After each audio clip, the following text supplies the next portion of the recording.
Or, M. Trump, à la fin, dit, si vous ne signez pas d'accord et si on part, vous êtes fini, le pays est fini. Vous voyez les images, il a quitté la Maison-Blanche parce que peu de temps après, quand les caméras sont sorties, M. Trump a décidé de dire à M. Zelensky, au revoir, vous n'avez plus rien à faire ici, vous n'êtes pas prêt. Il a envoyé ce message sur son réseau social. Le président Zelensky n'est pas prêt pour la paix. Il a manqué de respect aux États-Unis dans le prestigieux Bureau ovale. Il pourra revenir lorsqu'il sera prêt pour la paix.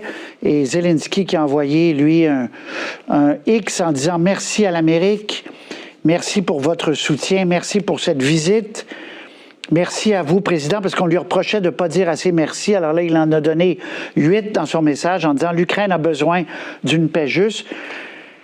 Alors, pour analyser tout ça avec moi, parce qu'il y a beaucoup de matériel là-dedans, pourquoi Trump accuse Zelensky de refuser un cessez-le-feu? Pourquoi un tel dérapage? Azeb est à Washington où tout ça s'est déroulé. Merci d'être là. Marie-Ève Bédard est en Ukraine. Vous êtes à Odessa. Marie-Ève, merci d'être là. Et Justin Massy avec nous. Merci à vous trois. Azeb, quelle scène, là! M. Trump a été piqué parce que Zelensky lui répondait et répondait au vice-président en disant « La diplomatie, je veux bien, mais on a essayé ça. Depuis 2014, ça n'a pas fonctionné. » là.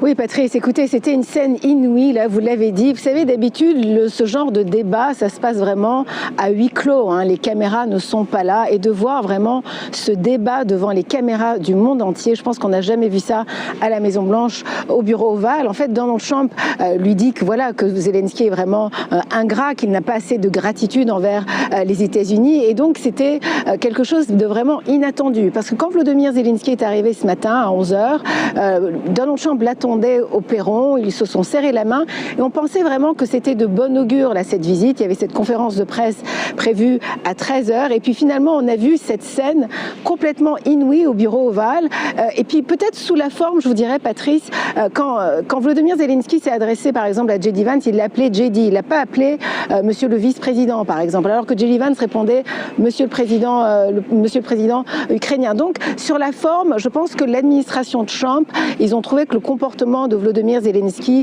n'avait pas sa place, si vous voulez. C'est sûr que pour ceux qui soutiennent Zelensky, ils vont dire qu'il a tenu tête là, à l'homme fort de Washington. Par contre, d'autres, ce qu'on entend dans les coulisses, c'est que bon, le fait qu'il ait parlé par-dessus le président américain, qu'il a interrompu plusieurs fois Donald Trump ou même J.D. Vance, pour eux, c'était une forme, ils ne respectaient pas beaucoup les personnes qui étaient dans ce bureau ovale, donc ça a été très très mal vu.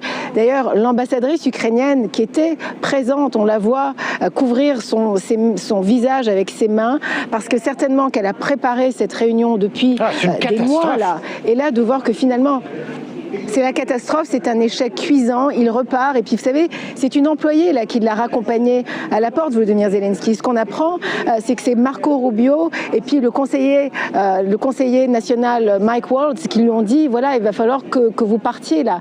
Et il est parti presque au pas de course. Il a quitté la Maison-Blanche à environ 13h40. Et voilà, donc c'est une réunion qui s'est, le moins qu'on puisse dire, c'est que ça s'est plutôt très, très mal passé. Et la